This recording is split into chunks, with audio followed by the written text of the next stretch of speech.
Imitation is the sincerest form of flattery that mediocrity can pay to greatness.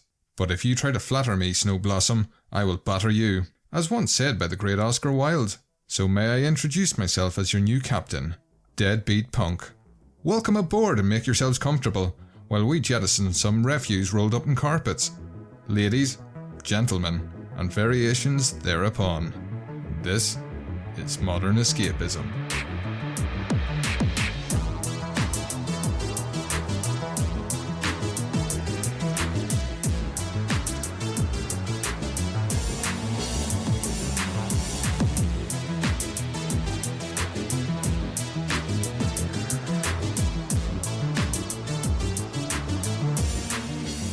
Now, Stig, in case you didn't realise, this is a pre-recorded message.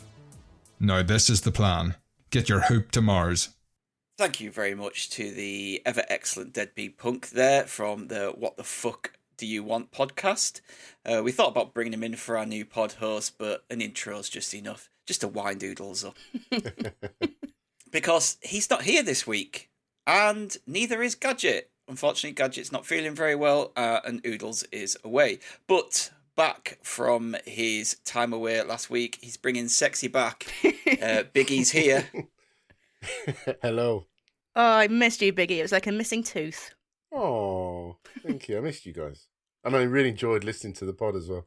Good. Yeah, I quite like doing that. Whenever you're not on, you go back and listen, because you obviously have no idea what was said, and it's like listening to a brand new show. It's great.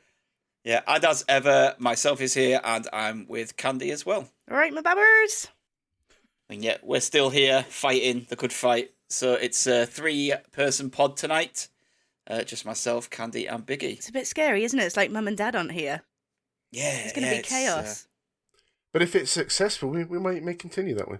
The trio. Yeah, no. If the feedback is good, then we might just have to cut the dead weight.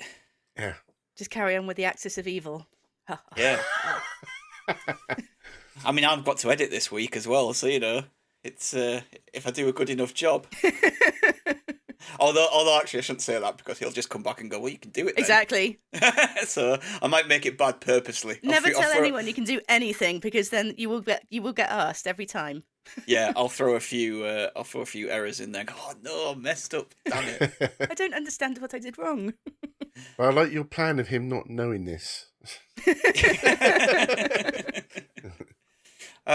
Before we get into things, let's just give it a come on, Biggie. Yes, today's mate. Football result. What a result that was!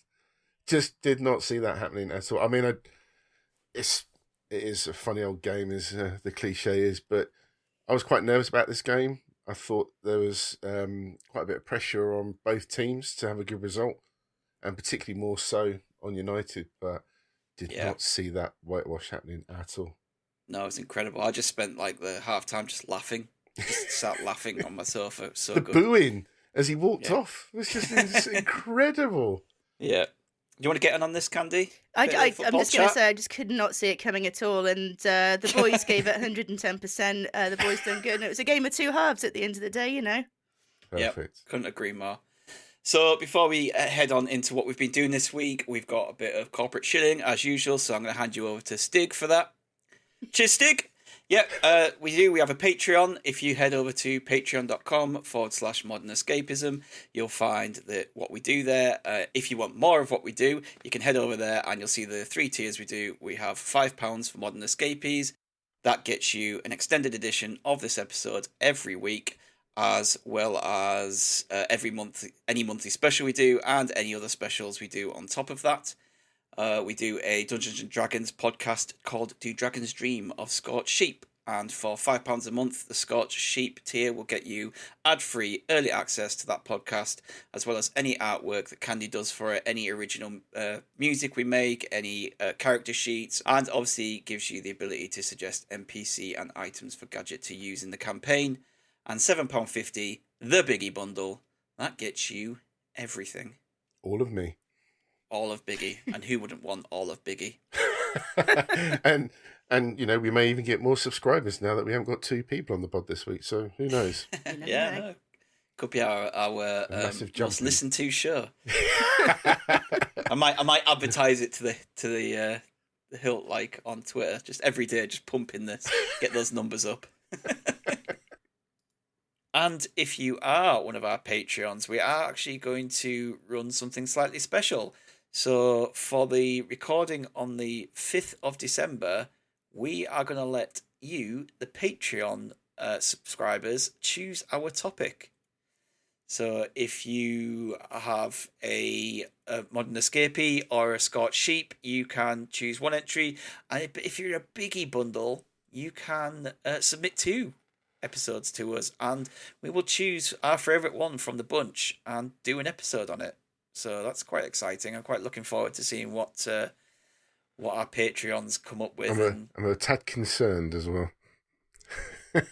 Yeah, well, you know, if you've listened to this show, then you obviously know the type of stuff that we're after. So, you know, nothing too no sexual deviant stuff or anything like that. But yeah, I think that'll be quite fun actually, and I think just another added little bonus for people who've signed up for Patreon that we'll do your show. Yeah, the way you want it. Yeah. Yeah, so get those entries in. You can either just DM me on Twitter or in the Discord or send us an email. And then on the week before the December 5th recording, which will be the podcast that goes out on the 2nd, we will announce what we're doing as per usual. So, yeah, get some entries in over November. And if you really want your particular choice to make it through, just DM me some money and we'll see what I can do. So, on with the show, and we're going to start with Candy this week. Candy, what have you been up to? Yeah, I did a couple of things. Firstly, I went to see Joker live, which was basically a live orchestra playing along to Joker, the film. Say what you will about the film. I really like it, so it was really nice. I had to keep. Did you see Helen O'Hara there? She was not there, unsurprisingly, no. But I tell you who I did see, and it's the first time I've actually met him. A potential guest we might have on the show in a couple of weeks' time. So more to say about that later. Cool. But yeah, no, it was really good. I just had to keep reminding myself to actually watch the orchestra as well as the film because they were so absolute perfect.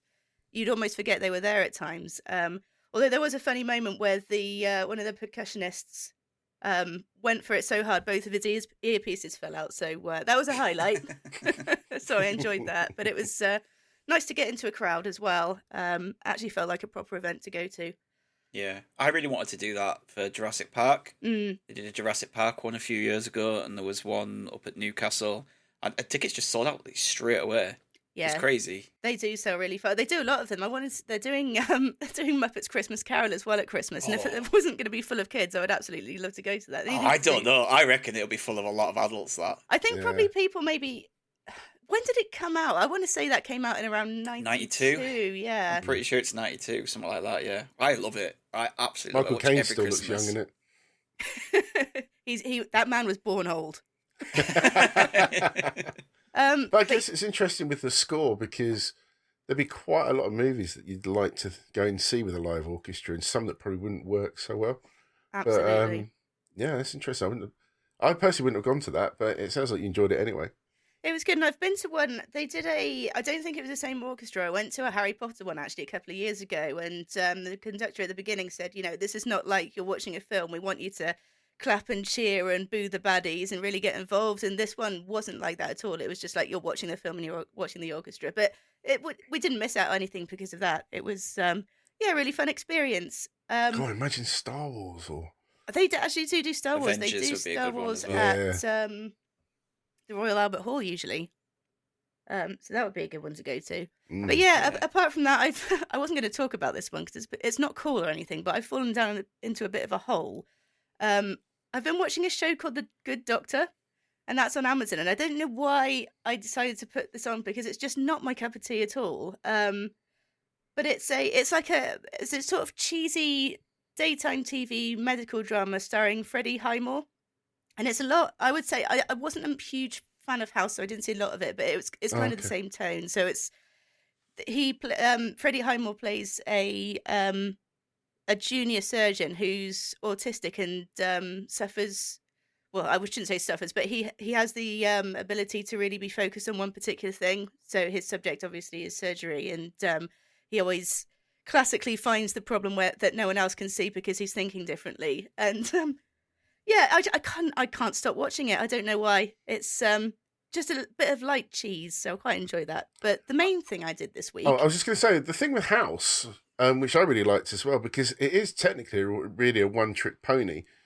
Because you've got the complicated character of House, and I've forgotten the guy's name that he really put upon as well, like his best friend at the hospital. But it was like that dynamic chemistry between the characters, because really every episode it was the same thing. Yeah. Oh, this person might die with something that we can't cure. Is there anything we can do? No. Well, hang on, maybe House, if he can be asked, can work it out. And that was basically it. Every episode, it was the same kind of thing. Yeah, it's the same. And funny we should be on the subject of this week. But it's there's no cure. He's the one that finds it because he's thinking differently, but no one takes him seriously because they don't think an autistic person could possibly be good at surgery. But yeah, it's all right. It's lots of beeps going off and lots of people saying stat and ASAP and that kind of thing. So that's like our show. Yeah, ASAP. We need to move on quick. You've been droning on too long about fucking the Good Doctor. But yeah, my main thing was I went to go see Venom. Oh, interesting. Yikes. Not so interesting, Have man. you lost some love for Tom Hardy? Oh no, he was the only highlight. It was not. It was not good. So don't get me wrong, there's moments, especially in the first part of the film, where it's kind of a odd couples type situation. So Venom living with Eddie Brock and the kind of situational comedy. And there were a few laughs, like a few titters. But the film itself, it didn't do anything new. It didn't do anything unexpected, sorry. It's exactly what you imagine it to be. Carnage gets out, spoiler alert, and they have a big fight. And that's kind of it. The best part of the film, and if you go and see it, make sure you stay for the mid-credit scene, because that is worth seeing. But other than that, they just didn't do anything. Woody Harrelson is usually pretty good. He wasn't very good. There weren't that many supporting characters of note. And I didn't go into it with very high expectations, and I left thinking it was exactly what I expected, to be fair. Yeah, I don't know what Stiggy thinks, but I mean, for me, the character when it was first announced, the first movie, I wasn't that bothered, not that interested. It didn't work in Spider-Man 3 because of what we've already talked about, but I think just as a character, he might have worked as a villain if it was just one villain against Spider-Man, but in 3, there were too many people to think about, and the character that played him, Topher Grace, was shite. But even when this was announced, I was just kind of like, why? Why have you picked this character? What appealing feature has he really got? I just didn't see it.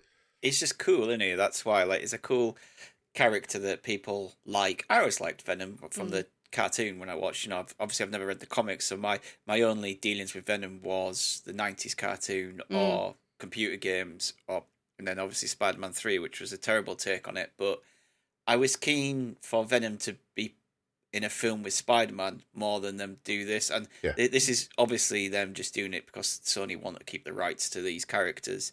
And because they can't put Spider-Man in with him, it's just like, let's make a Venom film where he's like an anti-hero. And it's like, why does he look like Spider-Man? Why does he have like the same kind of features as Spider-Man if they never came into contact? And I always remember seeing the artwork of Venom in the comics and stuff, and I always thought he looked like a sort of tarantula, whereas Spider-Man looked like the sort of jumping spider, and then Carnage always looked like an ant. And I will say in this film, actually, Carnage does look really cool. He looks like gross and visceral and slimy and like proper baddie, but that's probably the best thing I can say for the character, really. Do you know the origin of in the comics? Yeah, not the origin. Yeah, it's prison. He was in prison with Eddie Brock, wasn't he? In one of them, or was there? I think no. Basically, where it all came down to, there was a little spin-off series called Secret Wars, where this being called the Beyonder came, and he took Earth's mightiest heroes and villains and put them on a planet that he created. And they were basically supposed to have this big fight off, like, whoever remains last man standing sort of thing. And when they turned up, some of them had new costumes for reasons unknown. They just sort of appeared with these really cool costumes, and Spider-Man was really jealous. and he came across this weird machine, and it had the symbiote in it.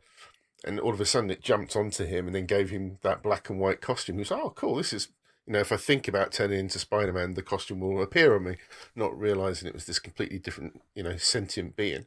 And in the comic, it was quite cool. And when he discovered what it was eventually and how it was changing him, it was really cool. And then Spider-Man 3, it had this really weird thing where it landed on our planet instead. And yeah, it's just really weird when they tinker with the origin story. It just messes things around. And like you say, if you don't know any of that, and then you go to watch the movie, and he looks a bit like Spider-Man, but a bit weird. It's just like, well, why? There's no link. Could you tell what was actually going on in the fights in this one, though? Because the problem with the first one was they were both black, and it was just like two massive black blobs fighting each other, and you couldn't tell who was Venom and who was the other one. I didn't notice that the first time round, and I didn't notice that this time round either, but they do look quite different, to be fair. Obviously, Carnage is red. Yeah. But there was only there was only one fight scene. It was so yeah. And it was Fast and Furious of the comic movies. Yeah, but I enjoyed the first one. I wouldn't say it was the best film. It certainly wasn't particularly rewatchable, but this is way worse than the first one. That's interesting because I've heard people say the other way around as well. But it's one of those ones where I'm not bothered. I'm not going to go to the cinema to see it, but I'm kind of interested to see it, and I don't know why. Even though people tell me it's bad and reviews say it's bad, and the kind of people who say it's good also like other kind of shit stuff, and I'm like, but I'll still watch it. I don't know why. Well, my interest was kind of peaked. It's only 90 minutes, isn't it? So. Oh, it's super short, yeah. And my interest was kind of peaked when I heard it was Andy Serkis that was directing it. No. He failed. No. When I've seen all of Netflix, I'll probably go and check it out. Yeah. Great, awesome. So, Biggie, what have you been up to? Yeah, a few things. Well, obviously I wasn't here last week, and that was because I went to see Children of Zeus, who I've mentioned on the podcast before. Went to see them live. Really incredible set by Connie Con and Tyler Daly, the duo that they make up of Children of Zeus. They played in Brighton, so I had an awesome weekend, a night out there. Great mix of tracks from both their albums, and Connie Con's the main rapper of the group, so Tyler Daly raps but sings as well, and his vocals are just incredible to hear live as well. So if you just hear if you hear the music, he's amazing anyway, but to hear it live just blows you away. I've seen him 3 times now, and I'd go again. I'm just a big fan. I was just a bit disappointed about the support act because it just felt like an afterthought for us down in the south. I don't actually know. They did a gig tonight, I think, in maybe your way, Bristol, and Nottingham. I think they did a gig the other day. But the support acts that they had in Brixton in their hometown in Manchester were like good friends of theirs, well known, who've sung on their tracks. And I just think I was expecting them to be there, but it wasn't. It seemed like it was a very last minute choice of acts, and she was great. A girl called Sophie Faith. She's a very good singer, really good. But there was no one else, and it just felt like a bit of an afterthought. And I was a bit disappointed about that. But yeah, I like their music. So if you haven't checked them out, check it out on Spotify. But if you do get a chance to see them live, they are so good. Yeah, that's a shame about the support bands because normally a lot of bands tend to take one band on tour with them, don't they? And then the first support band is normally a local act. Yeah, this girl she was local from Brighton. She was great, she's very, like I say, she performed really well. But there was no one else. It's just the DJ did a little set in the middle until they came on. So I was expecting to see 2 of their guys, KSR and King Kai, who they were performing up in London and Manchester, but they weren't on the list, so that was a shame. What was the crowd like? Were they going crazy because it's most people's first show for a while? Yeah, it is because again, because of the type of music they do, it's like hip hop, soul, R&B kind of stuff like that. It was just really good vibes in there. The crowd were really enjoying it. Everyone was singing the lyrics back. They obviously stopped the music, so the crowd is singing the words, and we're all doing it. And it was just really cool. And at the end of it, everyone was there's a group of people that were next to us, and we were all sort of dancing and doing the old handshakes and shoulder touches after, saying what a cracking night that was. Because it was. Everyone just was in a really good mood. You're bonded. There's no fighting afterwards, no rubbish, none of that bullshit that unfortunately hip-hop music gets tagged with.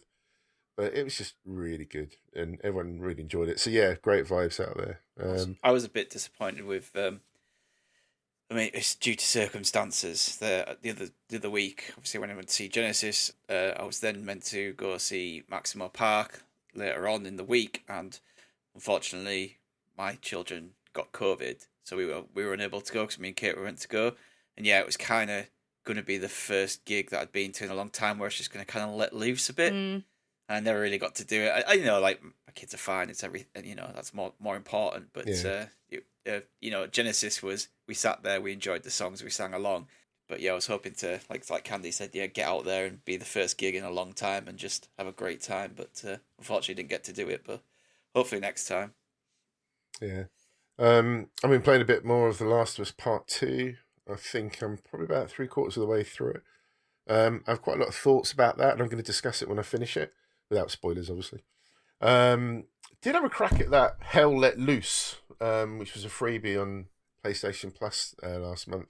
I don't know, it's kind of endearing. It's this World War II squad-based shooter, but it's almost set in realism to the point where when the match starts, so you can pick USA or Germany, all that kind of rubbish, but you just start in these bases on this huge map. So it's like a running simulator. You're running from the first place you spawn, and you just have to keep running and wait for people to take over either areas or drop spawn points. Because if you don't and you die, it's this huge trek again if you don't get in a tank or a truck, stuff like that. So there's this real kind of running through the fields.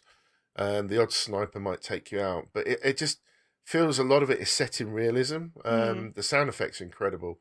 Occasionally some visual moments like artillery drop in, and the smoke effects will look really cool. But if you get up too close, they're not. And yeah, it's quite glitchy. There's a lot of work to be done by Team 17 if they want that game to succeed. But as something different to Battlefield or Call of Duty, and you really have to work together. It's a mic, without a doubt. You have to have mics on to communicate either with your people online, or if you're in the same room like we were, communicating with each other about what we were doing, because it's really important. Otherwise, you'll fail immediately. Is it multiplayer only? Yes. No, I think so. I've never even looked at the campaign, to be honest, so I could be wrong. It felt like it was only multiplayer, but I might be corrected on that. But yeah, it just was just something different to play, and I quite enjoyed it for a freebie. It wasn't bad at all. I'm looking at the screenshots now, and actually they look pretty good. It completely passed me by. I didn't even notice that coming out. Yeah, but I do like it. All the weapons and everything all set in that time. So you have to really be careful about what sort of infantry choice you want to be, because you're going to be stuck with that for a while. But yeah, it was just different. Really enjoyed it. But the main thing I wanted to talk about was the morning show. Because of the free subscription to Apple Plus for about 6 months or whatever it was that we got offered. Which I'm having massive problems with. Yeah, yes, you are. How is that Apple support going? They rang me and I didn't recognise the number, so I was like, I'm not answering that. And then they never left me a message, and then I've realised, literally tonight I was like, I didn't get my call, and I looked, and at the time they were meant to call me there was a phone call, and I was like, oh, that'll be them then. But yeah, it's really bizarre. Like, I was watching Ted Lasso, and then I went and put the kids to bed. I came back down to carry on watching it, signed up for the 7-day free trial, and then you'll be charged after this date. It's like, why already have a free trial? Go into my settings. Yeah, it says I've got a free trial till January. I was like, well, if I click on this 7-day free trial, is that going to override it? Am I going to end up paying in a week's time? And yeah, it was too late for them to do anything over Apple, online chat. So yeah, I haven't tested it actually since, but yeah, annoyingly, I can't carry on watching Ted Lasso season 2. Oh no! Oh, it's so good that's too. what I'm going to go to in a minute. So, but the No One Show was one I was going to look at after. So yeah, it's really enjoying it. It's stars Jennifer Aniston, Steve Carell, Reese Witherspoon, Mark Duplass, Karen Pittman, and Billy Crudup, to name a few. The series is basically inspired by a book from Brian Stetler's. Called Top of the Morning, Inside the Cutthroat World of Morning Television, which doesn't sound too risky, but this show does a great job of creating that atmosphere. It's created by Jay Carson, developed by Kerry Erin. So imagine Eamon Holmes being fired off the This Morning show due to alleged sexual misconduct. Now there's something to think about. But this is basically how Steve Carell's Mitch Kessler finds himself as the co-host of America's top breakfast show. This isn't spoilers because this literally happens right off the bat. And then it basically sort of focuses on Aniston as Alex Levy, who was Mitch's co-host on the show, and she has to deal with the fallout and her own fight against the network and negotiating her own contract as her career sort of teeters on the edge of ruin as well. As a fresh-faced field reporter, which is obviously Reese Witherspoon, threatens her position at the network. It covers obvious topics such as the Me Too scenario, political agendas within media, but it's not doing anything new in that sense. You know, it's kind of like a West Wing of TV, and I'm sure there's probably been TV shows made into dramas already about network TV. But yeah, I just think it's done well. Aniston's really good in it. Reese Witherspoon's great. Steve Carell playing sort of a bit more against type as the alleged person having the affairs in the workplace. It's just really good. Some great support from the cast as well. My wife and I were probably about halfway through the first season, but enjoyed it. Yeah, really gripping That's a good stuff. cast, isn't it? Mm. Apple seem to be going pretty from strength to strength. I think I've said it on the pod before, but it's not like there's a lot on there, but what there is pretty high standard, I think, for the most part. A lot of the TV shows I've either watched, I've enjoyed, and there's quite a few that the morning show, was it the morning show or the breakfast show? Oh, it's called The Morning Show. The morning show, sorry. So that's one of the ones that I've actually been interested in watching as well.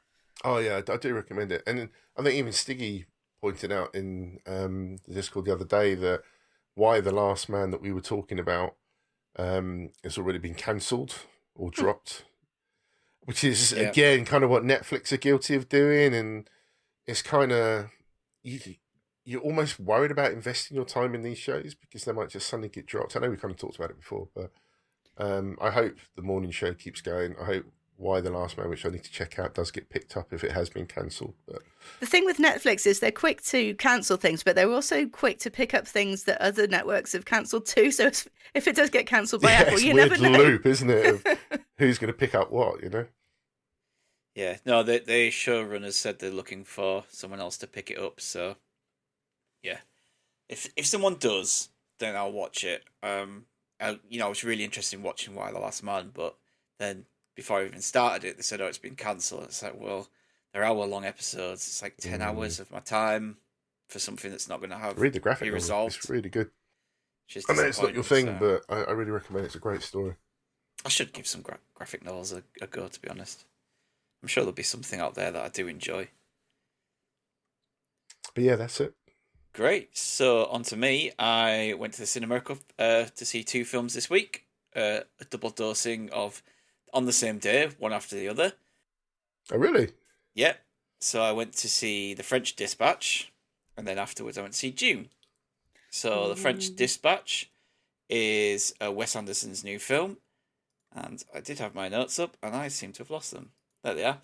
So this is Wes Anderson's new film. Like I said, it stars a plethora of people who have been in Wes Anderson films before. So you've got Bill Murray, Benicio del Toro, Frances McDormand, Jeffrey Wright, Adrian Brody, Tilda Swinton, Owen Wilson, Timothée Chalamet, Léa Seydoux, and Liev Schreiber, Elizabeth Moss, Ed Norton, Willem Dafoe, Christoph Waltz, Jason Schwartzman. The list just all of goes Hollywood, on basically, and on and on. Yeah, and pretty much anyone who's been in a Wes Anderson film before is in this, and it is a film about the staff, the American staff at a European publication decides to publish a memorial edition highlighting the 3 best stories from the last decade: an artist sentenced to life imprisonment, student riots, and a kidnapping resolved by a chef.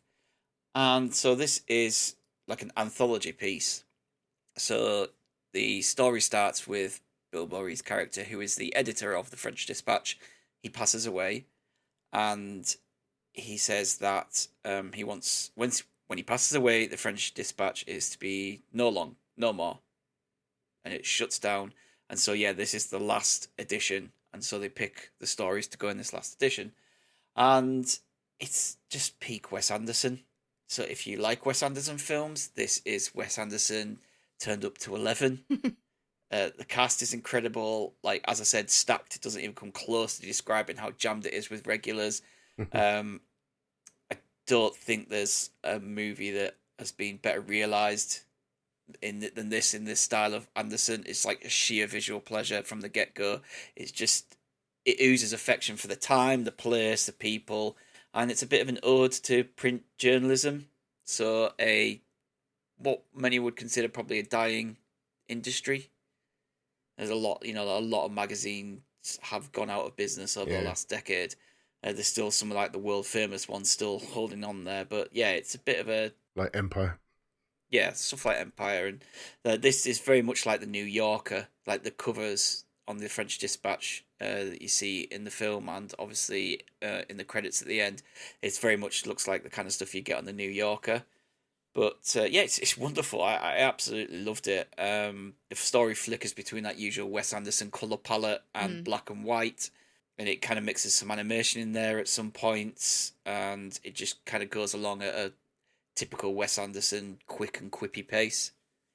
That reminds me of that plot of is it Ben? I'm gonna say Ben Stiller movie, the Life Aquatic. Yeah. No, the Life and Times of Walter Mitty or something like that. Have you seen that one? All right, yeah, I started that, but really late one night and fell asleep. Not the film's fault, just me being knackered and never bothered watching it again. I think it's got a very similar plot about the end of. I think that was Time magazine or something. I can't remember what magazine they were covering. That was a real one, very similar. That was having its last issue out. I think it was. I think he ended up becoming the issue. So I saw that movie a long time ago. Yeah. But yeah, no. Again, if you like Wes Anderson films, and I do like Wes Anderson films, you'll like this. I don't see why you wouldn't. The cast are brilliant, the direction's brilliant, and just like the way it looks is spectacular. Like I said, I love his style. I think it's so unique. No one else does it like him. And yeah, everyone's like, oh, it's like the same kind of stuff over and over again. It's like, so what? Like, no one else does films like him, so why doesn't... he might as well do his films like he does them. Would you like to see him do something completely different? Like, I don't know, imagine him doing like some crime noir, but in his kind of style. I think it'd be interesting to do. That would be amazing, like doing a crime noir in his style. I'd like to see him do something like that. But it would still be in his style. The script, the way people speak, the pace and everything, the framing of it would still be his style. Weirdly enough, the framing of this was weird in the cinema. I think he might have filmed sections of this in 4:3 because it didn't fit the screen. It was weird. There was times where you couldn't see what the subtitle said. You could only see you could see the first line, and then the second line was cut off, and you could see the top of it and kind of make it out, which was really weird. I don't know whether the cinema just had the wrong screen size or whether it's the way he filmed it. Yeah, but that was odd. But it didn't ruin my enjoyment. He's trying to record it. The cameraman's trying to record it to sell it. Never sell this now. It wasn't something that ruined it for me, or like you didn't miss anything because of it. But yeah, it was in a weird way. It felt like a swan song for him, a kind of a greatest hits, like heavily laden with like a sense of finality in it, but. He's already confirmed another film, so it's not that. It's just the way it comes across is like it could have been on his final film. Maybe he's going to be something different now. He's only. I just looked. He's 52, so he's probably got a few more films. And yet, how old's Steven Spielberg? He's like 120, isn't he? He's still making films. 1947 or something. It's just the way it was done, and like the kind of what was going on in the film just kind of felt like he was kind of saying this is me, but it's not because he's got a new film coming out. But yeah, I really like that. That went into my top 10 films of the year like straight away. Wow. Someone in the cinema clapped at the end, which I thought was weird, but it's a shame the other film you saw was rubbish. Oh, the other film? Yes, tell us. So the other film I saw, as I said, was Dune, which I met up with Gadget to see straight after. So I came out of the French Dispatch and he was waiting for me, but a nice smiley Gadget full of cold. And that's why he's not here, because it's got even worse, unfortunately. So get well soon, Gadget. But yeah, like Dune was fucking incredible. And everything that I wanted it to be. It's pretty much exactly what Gadget said afterwards. He said he's absolutely gutted he's not here today to talk about it. So I'm not going to talk about this too much because we have decided we're going to do a spoiler cast on it. I believe that Gadget said he'd like to go back and see it again. And Candy's going to see it. Are you going to go see it, Biggie? Yeah, I want to. Because we got that hamper, we may just go to an ordinary cinema and see it, but I'd like to see it on IMAX if we can. That's the impression. We saw it in an IMAX, so I made like an hour-long trip, especially to go see this in IMAX with Gadget up in Newcastle. It's only the second time I've ever watched an IMAX film, but this one felt like it needed to be. I agree. Like the first time I watched was Deadpool 2, and that was only because we were just killing time somewhere, and it was like happened to be on at that time. It's like that wasn't a film that needed IMAX, but this needed IMAX. It was just the scale of it was just unreal, and the sound was just like vibrating through you. Like the soundtrack to it is incredible. It's a Hans Zimmer one. He does a lot of the Hans Zimmer tropes, but also he mixes in a lot of stuff that just works within this world. There's a lot of new stuff in there that I've not heard him do before, which really worked. Can I ask a question? Yes. If I take my wife to see it, she's not that sort of person that would probably appreciate a movie like that, but would you think she would enjoy it? Or is it kind of very sci-fi, geeky, nerdy, probably go over her head? It's hard sci-fi, but I have heard people who said they haven't read the book and haven't seen the Lynch version or know anything about it, who didn't feel like they didn't know what was going on. They felt that the film kind of perfectly explained what was going on. Because there's a lot of stuff that in the book, it's kind of narrated to you at the start of each chapter, kind of what's going on. And obviously the book has more time to flesh things out. Yeah. So there's no narration in this. There's no like text from Princess Irulan or anything like that. It's just you kind of get a bit of an intro to start with about what happened on Dune with the Harkonnens and why the Atreides came to Arrakis and all that. And then that's kind of it. And it just kind of sets off from there. But there's no voiceovers or anything like that kind of leading you along. I would say, does she like Star Wars? No, don't bother. Because Star Wars obviously takes a lot of inspiration from Dune. It's very well known. There's a lot of similarities in Star Wars and Dune. And if she can't get on with the fun side of Star Wars and that kind of easygoing, she's not going to get on with this. I'll just lie to her and tell her it's a rom-com set in a desert. Now, I actually bought... I did mention on the pod, I think, last week, I bought the book and the first graphic novel with the intention of reading before I went to see it. And ultimately, I haven't been asked to read it, so I'm going to go in blind. I think it's probably going to be... It'll be interesting if we're going to do a spoiler cast about it to see what it's like from somebody who hasn't... Because I do like sci-fi, and I do like quite hard sci-fi as well, so it'll be interesting to see how much of it sinks in. Yeah, because I've not read the book. I've seen the Lynch movie many, many years ago and don't remember anything of it at all apart from Sting and a nappy. So I want to watch that now. No, I didn't want to watch it before I watched this film because I didn't want anything there. And I knew that this film was going to be better than that one, but do you know what I mean? I just didn't want to have any preconceptions about what we should watch, what I should expect for a Dune film. So obviously I've not read the book, I listened to the audiobook, so it's kind of the same thing. But yeah, I thought I'm going to watch this film first. And I know that obviously the Lynch film is very maligned, but I'm still interested to see his take on it now that I've seen, the first part of Villeneuve's take on it anyway. This is the first part, so this does end in a set point. I have seen people complain about the ending. I personally have no problem with it because, like I said, I already knew it's going to be part one. There's no way you could tell this story over a 2.5-3 hour film. Everything's nailed down properly. Like, he's really nailed the book in this. And that's even with taking out a few storylines, which are, are good parts of the book, but not pivotal enough that it ruins this film. There's plenty in there for you to digest. And I don't see why people are moaning about the ending. It ends in a perfect point for me. It makes sense where it ends. In the book, soon after, it's a little bit of a spoiler, but not, there is a time jump. So it makes sense to stop it before that time jump. So yeah, like there's something that happens near the end or at the end that starts this next, what's going to be the events. Yeah, it makes sense. Bit like the Fellowship. Something happens, and then which makes Frodo decide I have to go off on my own. There's something happens here that is then going to lead into the other thing. The biggest complaint I'd have is that they don't have part 2 already done. I think that's probably a lot of people's well, it hasn't been advertised as a 2 or 3 parter, has it? That's so if you're going into it without realizing and you have read the book, you might think, oh, so they're only doing half. And if you haven't read the book, it might seem quite a sort of jarring finish. So maybe that's something I'll be able to let you know. because it is advertised as just Dune. And then when the credits roll at the beginning, when it does the whole title credits, it says Dune Part 1. Right. So that's the point when you're in the cinema that it tells you that this is Part 1. But I have no problem with the ending. I think it all works really well. Like I said, I think everything is pretty much exactly as I expected it to be, bar a few political bits and some stuff surrounding some characters not trusting other characters, which taking that out hasn't changed it at all. I think the cast is absolutely stellar. I think Can you say that nails the part. They haven't started the sequel yet? Nope. Ooh.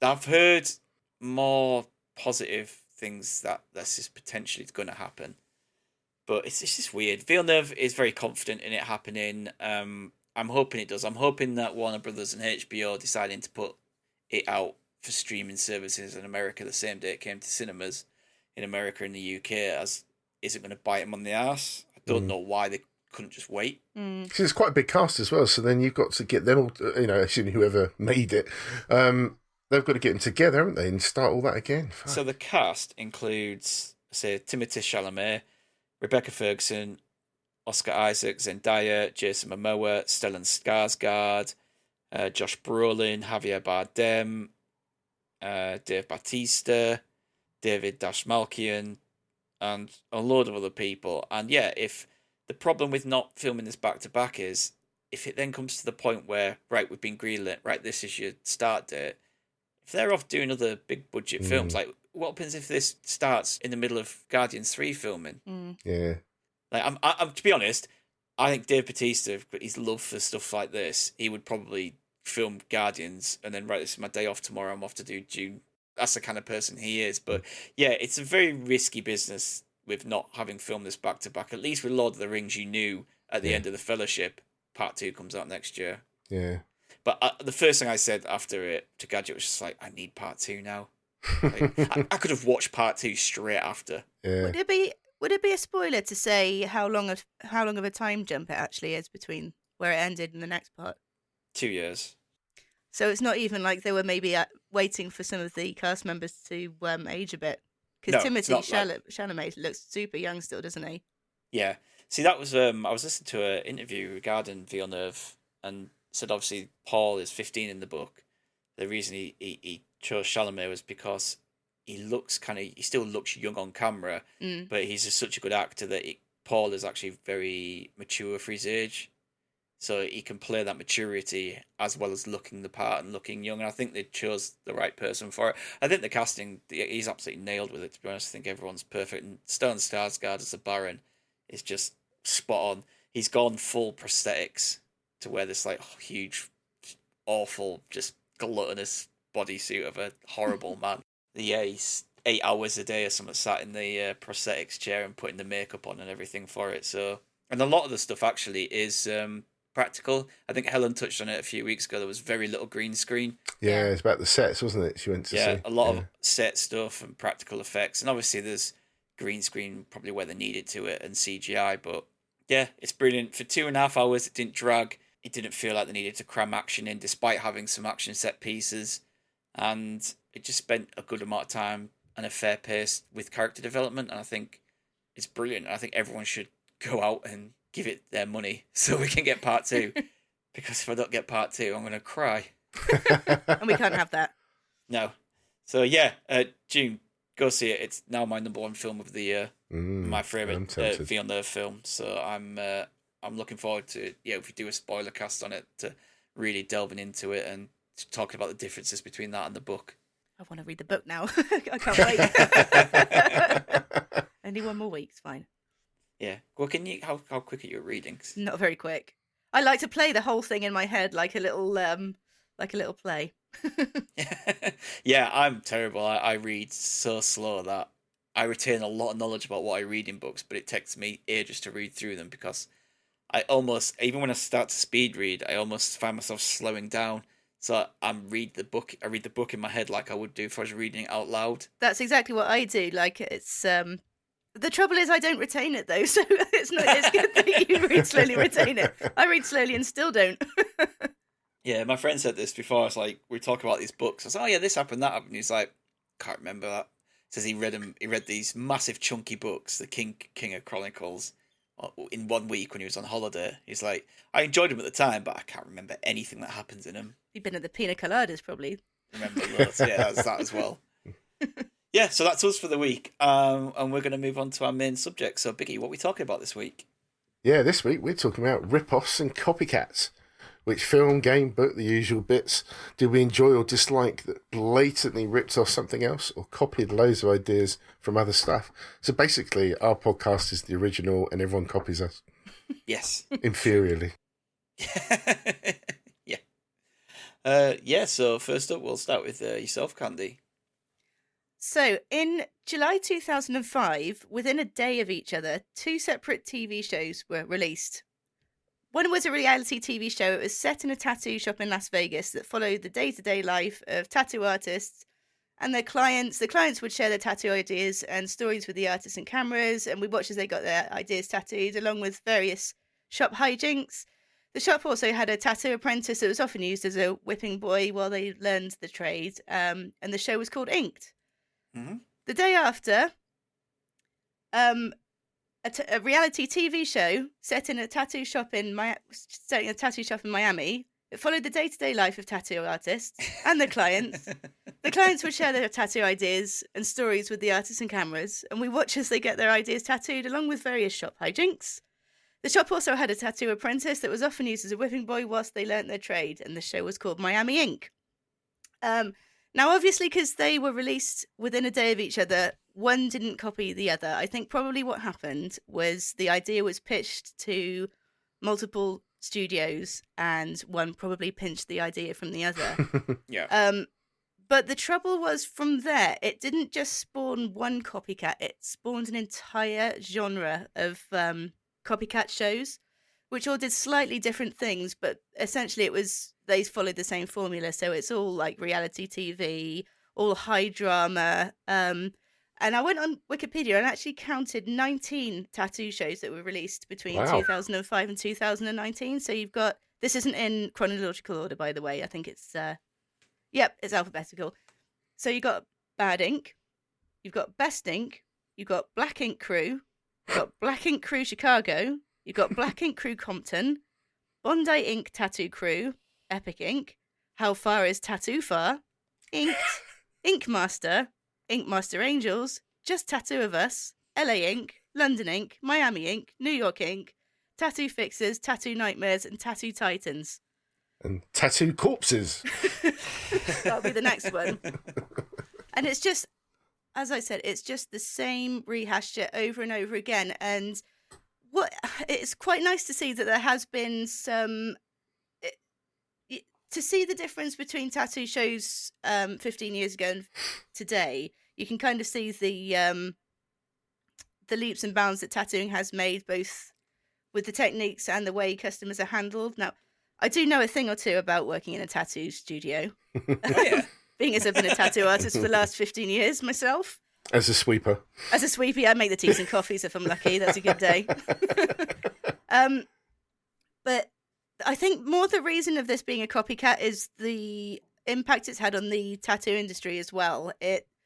It's been such a double-edged sword in that it's brought tattooing to the limelight, which is great. You know, so many more people are coming in to get tattooed. You've got older people coming in. You've got parents that are bringing their kids in because they want them to get a good tattoo rather than they're going, go to a scratcher. But then you also get people Like coming in thinking you're all going to... All the artists in the shop are going to come running at you with their sketchbooks, and they'll sit down and do a drawing. You get to choose which one you want. It's just not like that, guys. Please, even the concept of a walk-in it's kind of laughable at this point, especially after the last couple of years we had.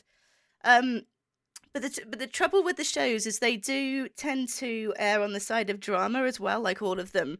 So people will come in with a preconceived idea that they have to make up this long, sad story about why they're getting a tattoo and why it's important. It's like, I don't care. It's just tell me what you want. If you want a tattoo because you think it looks cool, just do it. Yes. I'm all about that. Some people Exactly. oh, what do tattoos mean anything? I said, yeah, I got ones for my daughter and everything, but everything else is just because I like it and I think it looks cool. Yeah, and why shouldn't you? So it has gone on a bit of a tangent, my topic, and it's not a sounding board for me, but the sheer amount of copy shows that they have out is just unreal, and I think there's still a lot of them going as well. Because the last one I'm just looking at now, just Tattoo of Us, I think is still going. I've seen that one. That's the one with people stitch the other person up, isn't it? Yeah, we talked about that on Trash TV. Yeah. Like, that's horrendous, that show. Yeah, so the concept is they'll normally be a pair, it'll be best friends, or it'll be a boyfriend and girlfriend, and they get to choose the other person's tattoo. And they can either stitch them right up, or it'll be things like, will you marry me? And just, God, I hope they say yes. And yeah, these shows are just like you said, that they have to create like fake drama and fake like X Factor stories around things, don't they? Because they can't just have a show that shows people getting awesome tattoos. There has to be something about concept. There has to be like these personalities who then go off and do their own spin-off tattoo shows. And I think like, is it Kat Von D like became quite a big name out of these shows, and then she went off and did her own like shows and other stuff and things like that. And it's just, yeah, they all just became a bit samey, didn't they? Like, Yeah, and then it was like, oh, now we have to find a gimmick like Tattoo Fixers, or just the two of us or something. It's like, yeah, but it's all the same thing, and it's all stemmed from the first two shows, Inked and Miami Ink, and you know, this fake kind of drama around it. I wonder if it, because British TV doesn't tend to go in for the drama side of things. Like when I'm thinking of Bake Off and stuff, people tend to help each other, don't they? But if you think that was set in America, they'd all be fighting over the ingredients. So I wonder if the original tattoos reality shows, if they'd started in the UK, I wonder if we'd be dealing with some. I wonder if it would have even taken off to begin with, or if it would have been a completely different set of shows altogether, where it was about healthy competition and helping each other and getting a tattoo because you like it, not because it's, you know, your best friend's cat's sister died tragically. Well, there's a new show, The Great British Tattoo Off. Oh God, please! I hope to God they aren't listening. Would that be a laser show though? If it's a tattoo off, it's like tattoo removal. God no! Just people sat in like getting laser tattooed, screaming. Does it smell like bacon? Oh.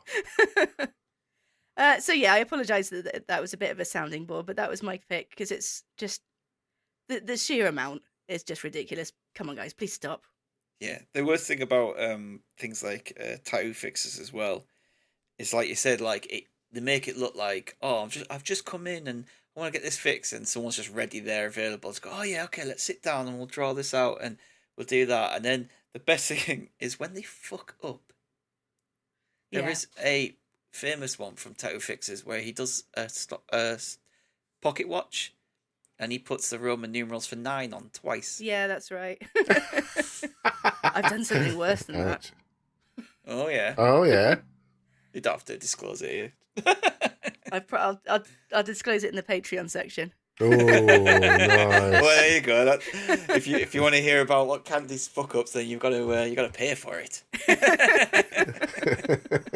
Shit happens. I'm only human. Yeah, it's true. Yeah, I mean, there's some, obviously some amazing tattoos. The ones with that 3D effect and stuff, and they could show how that's done and make it an interesting show. Showing the quality of the art behind it as opposed to that bullshit that you mentioned. Yeah, if it was an educational show, although that does run the risk of then people thinking they could just pick up a tattoo machine and go. So I think it would have to be a sort of fine balance. But the ones that are out at the moment, it is all just the same. It's it's just not high drama and yeah. Yeah, awesome. So Biggie, what about yourself? Yeah, I was find it quite difficult to narrow something down for this, and then this just popped into my head. I was like, oh my God, yeah, this seems so obvious to me. So I think I'm probably going to upset Stiggy and a few other people in the Discord, but Super Mario Kart on the SNES, I believe, came out in '92. I'm going to say something like that. somewhere around there. 92, 93, depending where you live, I think. And it was always sort of revered as, the greatest kart racing game ever. Lots of people talk very highly about it, and Nintendo themselves have released many a sequel. Not as many as Stiggy wants, but they've released a few. But released some crackers, though. They have. But the simple fact is that Crash Team Racing is the greatest kart racing game ever. Fact. Nope. Yep. Mario Kart 8 is fact. In 1999, this was released for the PlayStation 1 by, of course, Naughty Dog. And it was the fourth game in the Crash Bandicoot series, and they turned it into a racing kart game, and everyone went, oh shit, what have they done? But in fact, they actually created the greatest kart racing game ever. It was praised in its day for its gameplay and graphics. Players take control of 1 to 15 of Crash Bandicoot characters from the series. 8 are obviously only available to begin with, so you have to unlock them as you go. It does have exactly the same kind of things that all the other kart racing games have. Different tracks. Oh, there's one on ice. Oh, there's one in a desert, and so on. But it's even got the, instead of the question boxes that you have on Mario Kart, they've got the crates from Crash Bandicoot with the question mark. Hit them during the race, and yes, you get a dynamite, or you get some shield. Gosh, but Exactly. But what they ripped it off and improved on the formula. And they made the greatest racing game ever. And they also added in the little detail about doing the drifting, the little power boosting as you go around the corners, which you could do up to 3, I think it was. And if you cocked up as you were trying to be really sort of sneaky going around the level, then you do a spin out. There were shortcuts that were sort of missed at first, but as you got to learn the track, you suddenly spot these little detours you could take, which would obviously cut down on your time and totally piss off one of your mates, because it was one of the greatest couch co-op racing games ever. Do you know what? Everything about this, what you're saying, just makes me angry that this is just a rip-off of Mario Kart, but then that's why we're here this week. There are so many rip-offs of Mario Kart, though, aren't there? I'm just trying to think. Yeah. There was Diddy Kong Racing, which is, I don't know if you can call it a rip-off exactly, because it is Nintendo characters, but it was... I find that he kind of tried to do its own thing as well, with having a story in the island you drive around on, and 3 different vehicles and stuff. And you had the boss battles to unlock the characters, and Jeff Gertzman basically said at GameSpot, called the game a great Mario Kart clone, and then it succeeded where similar games like Mega Man, Battle and Chase, Bomberman Fantasy Race, Diddy Kong Racing, which Candy mentioned, Chocobo Racing, and Mario Kart had failed. Mario Kart and Eurogamer said Crash Team Racing is a gold standard remaster, because obviously it's just come out about 2 years ago as a remaster, and they basically just gave it some fresh graphics and tinkered a little bit here and there, but generally it's exactly the same game. Because I've played that and it's shit. It's not. If that's the same game, it is nowhere near as good as Mario Kart. No, Mario Kart sucks. And no, it doesn't. Have you played the remake? I played it, and it's not like people said this is a really great one. Same with like Sonic Racer as well. But in all honesty, they're not as good as Mario Kart. I was never actually a big, massive fan of Mario Kart on the SNES. It just wasn't for me. I like the wasn't very good. I played, I think it was Stunt Racer, which is really cool on the SNES. Really enjoyed that. But yeah, when I got my PlayStation, this was like the racing game. Eurogamer called this game Essential. Yeah, Eurogamer. But yeah, I'm a massive fan of this game, and if you haven't played it, whether you play the PSX or the remaster, it's just a really great racing game. And yes, it's arguably better than Mario Kart. Some will say it's not, some will say it is, and those that say it is are correct. Just play Mario Kart 8, that's all you need. There's one game, I've been trying to remember the name of it. I'm not sure I think it might already be out. And I'm pretty sure it's called Mole Kart. And it's a Chinese ripoff. I think it's by Tencent. And the tracks are literally exactly the same as one of the more recent Mario Karts. And if you haven't, I'm just going to have a look. I'm sure it's I'm sure there is. There's been plenty of there's Garfield, clones Simpsons, perhaps. There's just I'm looking now. I've got a list. It says the 6 most bizarre Mario Kart ripoffs. We have Garfield Kart, Angry Birds Go, Muppets Race Mania, Digimon Racing, Shrek Smash and Crash Racing, Star Wars Super Bombard Racing. Oh god, yes, the Star Wars one. And then there's other ones, Konami Crazy Racers, Sonic Drift 1 and 2, Walt Disney World Quest Racing Game. So many like Mario Kart rip-offs. It's incredible how many made a kart game, but just ripped off so many elements of Mario Kart with the boxes. But a lot of them get it wrong. They missed that fun point. And I think whatever you love about Mario Kart, it's the same thing for me for this in Crash, is that there's something about that game that I enjoy, whether it's the silly noises the characters make, those near knuckle. I mean, everyone knows about the memes and the jokes around the turtle shell for Mario Kart. And for me, it was the nitro boxes that you could time dropping behind you onto your mate's head at that last second.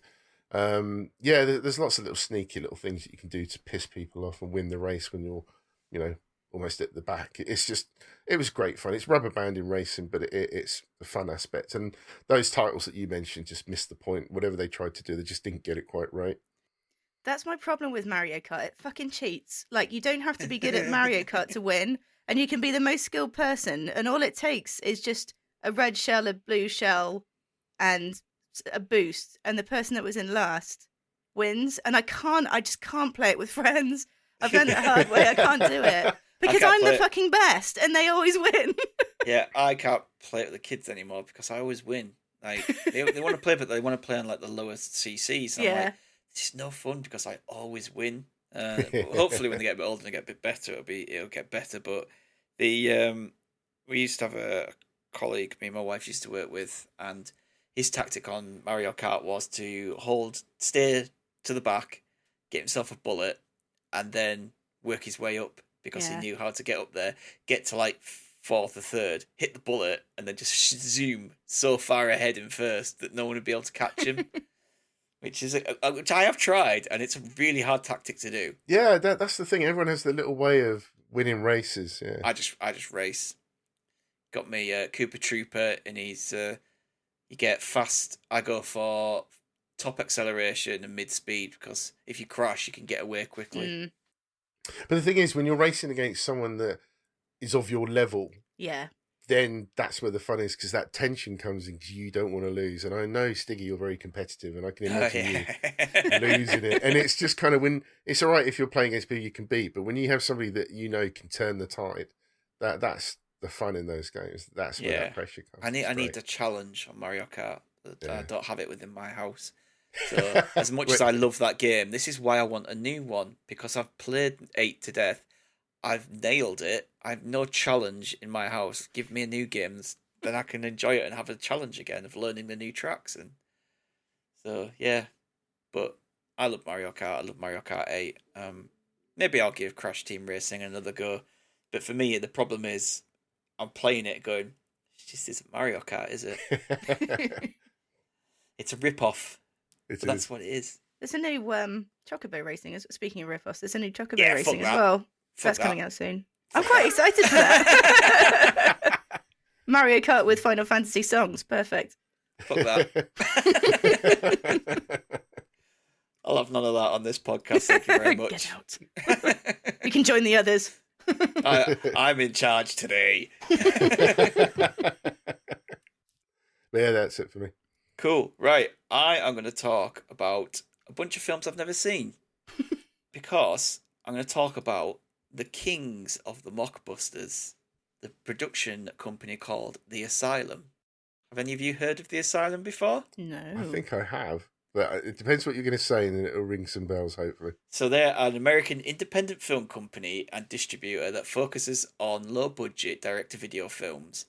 The company is notorious for producing titles that capitalize on productions by major studios. So they often use the same kind of titles or similar scripts of current blockbusters to try and lure customers. So this was founded in 1997, and originally it was just a company that did low-budget films, and they weren't really getting the success they wanted. But in 2005... they launched their own low-budget version of War of the Worlds. And this came out at the same time as Steven Spielberg's War of the Worlds. So it gained a little bit of attraction because it was like you had this huge Hollywood blockbuster War of the Worlds with Tom Cruise and Steven Spielberg at the helm. And then all of a sudden, on the shelves in Blockbuster, in Tesco's, and all the video shops and supermarkets, there's a War of the Worlds on the shelf. What's this? And it kind of took off. And they started to make money from these low-budget knockoffs of blockbusters. And since then went to produce 30 of these mockbusters over the next 4 years. They usually tend to make profit as well. They can't call it the same movie, though, can they? Some of them do. Some of them are. I've found my favourite title already. I'll wait. Yeah, I'm going to go through some of the titles, don't you worry. I'm going to go through the titles and some of the plots of these films, but my God, I don't know how they get away with it. I really don't. So yeah, these films tend to cost $500,000 to $1 million, depending on maybe the type of film it is, and if it's a sci-fi, they might need some CGI work doing and stuff like that. They all look horrendous. The acting's, I mean, I've seen the trailers and I've seen clips. The acting's awful. The costumes are not second rate. They're like third rate, awful costumes. I've seen cosplayers with better costumes than I've seen in some of the clips of these films. But they still make profit. They still make about £250,000 profit. And the amount of films that they've done, they've probably earned around £50 to £60 million. Because people are renting them accidentally. I think that's the case. I genuinely think that someone might look and go, "Oh, The Hobbit," and then they see The Hobbit on Amazon Prime, like, "Oh, I'm going to get that and watch it." Then this is The Bobbit. Nothing like The Hobbit. So the Fobbit. I'm going to go through a few of them and just to talk about a few of the plot lines as well. So this is like some of their worst knockoffs. So Pacific Rim, they did one called Atlantic Rim. The day the Earth stood still, we got The Day the Earth Stopped. Transformers, we got one called Transmorphers. Nice. Alien versus Predator, we got Alien versus Hunter.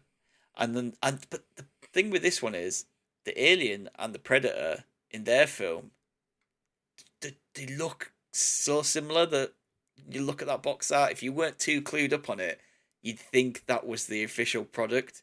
There's obviously, for people like us who know, that's definitely not Alien versus Predator. But they've got to the point where they've clearly done enough to the design that looks like those films, but not enough that they could get sued. It's a fine line there. Yeah, walking down though. Paranormal Entity instead of Paranormal Activity. Sunday School Musical. I'm actually interested in that. That sounds good. How bad would that one be? What else? They've done a version of Joker called Tricker or something. Oh, there's loads, mate. Honestly, if you go on there on the list of films on Wikipedia, Hillside Cannibals, Pirates of the Treasure Island, The Da Vinci Treasure. Now this one looks spectacular. This is meant to be a bit like a Da Vinci Code meets National Treasure. And like the box art here has like this woman in like a bit of a leotard and a guy back to back like pointing their guns. So like nothing like the Da Vinci Code, nothing like National Treasure, but apparently it's meant to be a mixture of them both. The Titanic 2. So Titanic 2 apparently, as a premise of this film, is that the ship called Titanic 2 has recreated the Titanic's maiden and only voyage 100 years ago after it sank.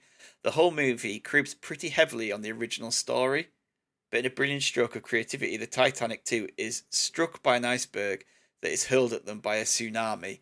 So they get by these. They kind of do these similar plots, these similar films, but get by it by just changing these slight details. The thing is, they wouldn't have even had to change Titanic, would they? Because it's a true story. It's not like it's a copywritten story. They probably could have just done Titanic and done the same thing. There's one here called The Terminators, where they actually look like the Terminators, but the film's nothing to do with Terminators. So you might pick that up thinking it's a Terminator film, and it's not a Terminator film. It's just some awful knockoff. It's about people that kill bugs or something. That's somebody's grandma that's gone down to Blockbuster or something, isn't it? Is this the one you want, dear? Oh, God. This is a complete tangent from this, but that's just reminded me of my my wife's grandma. When she got a film from my brother-in-law one Christmas, she got him this Twilight DVD. But it wasn't a Twilight DVD. It was a documentary. It was like about the town that Twilight's set in for the real Twilight fans. And he opened it up and he was like, and we read it. It's like, oh, thanks, Grandma. And the look on his face was just like, what is this? AIDS like Twilight anyway, but the fact that this was like a documentary about the town that Twilight's set in. Oh man, Grandma's. These are the kind of films a grandma would think of picking up. And oh yeah, my son likes the Terminator films. I'll get him this. Well, I'm hoping my grandma, Nanny Nunu, will come home this Christmas with Asteroidageddon. Oh yeah. I genuinely can't believe some of these. Like you go through them, it's like so if I gave you this one, Biggie, if I said I am Omega. Oh, I Am Legend, right? Yeah. The 18-year-old virgin instead of the 40-year-old virgin, which to me completely negates the whole point of the 40-year virgin, because the point is that he's 40 and a virgin, whereas an 18-year-old might be a virgin. So that's not really that funny. But then they do stuff like 2012 Supernova, same film, got 2012 in the title, but we'll stick a supernova on the end. Even the covers look the same, don't they? I know this isn't going to translate from the podcast, but if you look it up on Google, the covers are just like absolute rip-offs as well. Yeah, they're going to do Dune one is scheduled to come out this year. Ape versus Monster from this year. Just obviously King Kong versus Godzilla. Oh man, just loads. But my very, very favourite of this has to be it's not snakes on a plane. No. This is snakes on a train. Snakes on a train. They got a version of Kill Bill, but it's called Kill Dave or something. Kill William. Actually, there is a really good one. Let me see if I can find it. So Reservoir Cats. No, that's the kind of thing you would find with them. So the Exorcism of Emily Rose. Yeah. They've just got one that's called Exorcism: The Possession of Gail Bowers.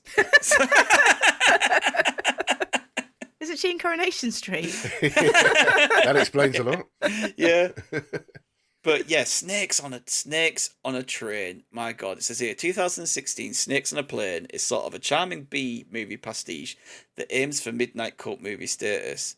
What makes Snakes on a Plane work plot-wise is you can't get off the plane mid-air, so there's no escape. So the asylum's Snakes on a Train, however, is aware that fleeing a train is a bit more realistic, so they really ratchet up the insanity of the plot. A woman, afflicted by a Mayan curse, has dozens of snakes rapidly hatching within her body, and she needs to go to Los Angeles from her native Mexico to find a shaman to undo the curse. She takes a train, and obviously the snakes escape their fleshy incubator and wreak havoc on the passengers on board. Everyday occurrence. I found a good one for us here. There's Invasion of the Pod People. Ooh. That's their official podcast film. Yeah, I'd love to watch some of these, but I'm not sure I really want to, because I know they're gonna be terrible, but they clearly have an audience for this. Like, if they're still going, Stoners, yeah, maybe. But there are people that love this kind of shit. Like the Sharknado and Mega Shark versus something. Oh, there actually is a shark one. Instead of Planet of the Apes, it's Planet of the Sharks. And I just wonder whether it's like, get your damn dirty fins off me. Yeah, I just wonder whether it's like a load of sharks, or whether it's like sharks that have mutated into like humans, a bit like the apes did. So you just got these like King Shark style characters wandering around. But yeah, I that's why I'd want to watch some of them, but I don't know if I have the time to just watch these schlocky, horrible, really bad low-budget films. I can't believe just how many there are as well. It's just the list is going on and on. I do actually want to watch them as well. Yeah. Well, The Martian Land, that looks good.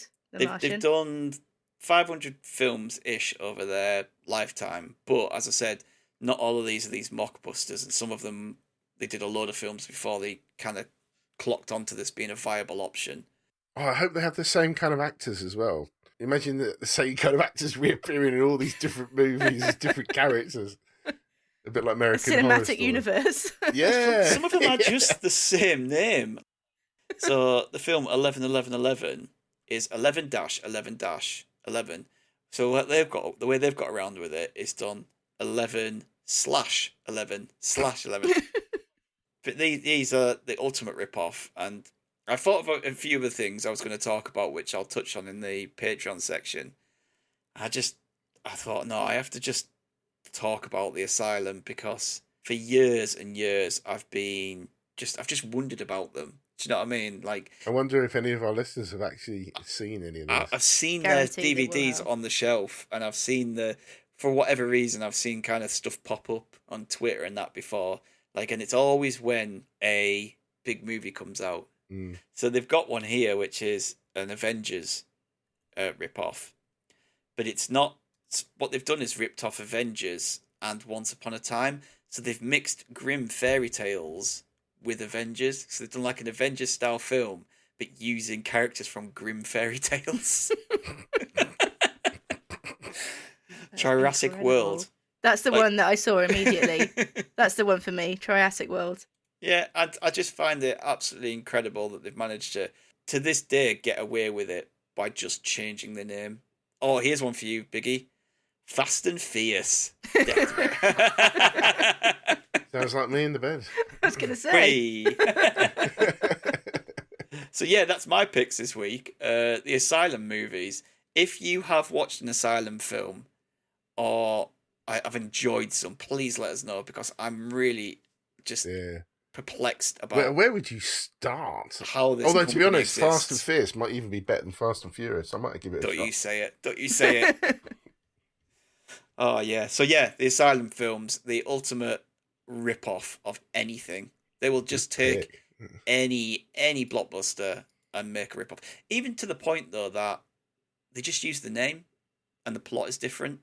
And that's what boggles my mind even more, is that they'll just clearly take a name of something and then just make their own story up just to try and trick people into watching their film. So, yeah, Asylum films. Amazing. With that, yeah, it's a bit short this week, isn't it? Like, we're only an hour and 10 or something in, and we're done. So then we'll go on to the mailbag. And I think Bulging Biggie's- sack time. Yeah, I think Biggie's going to get his bulging sack out this week for us.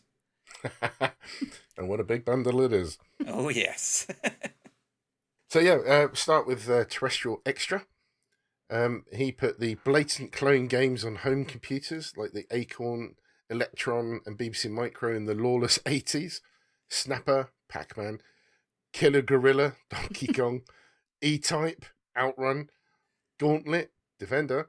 No, they weren't perfect, and today would be illegal, but they're all I had, and I love them. Although going by your movie section, maybe not. Maybe they would still get away with it. Yeah, do you know what? If they weren't too much of a rip-off, maybe they would. I'll talk about something in honourable mentions where somehow something that's a blatant rip-off managed to avoid losing a court case because of minor details. It's crazy. So then Futile Excise comes in with Fortnite, just nicking everyone's ideas. Yeah. Oh, yes. But being the most successful, bizarrely.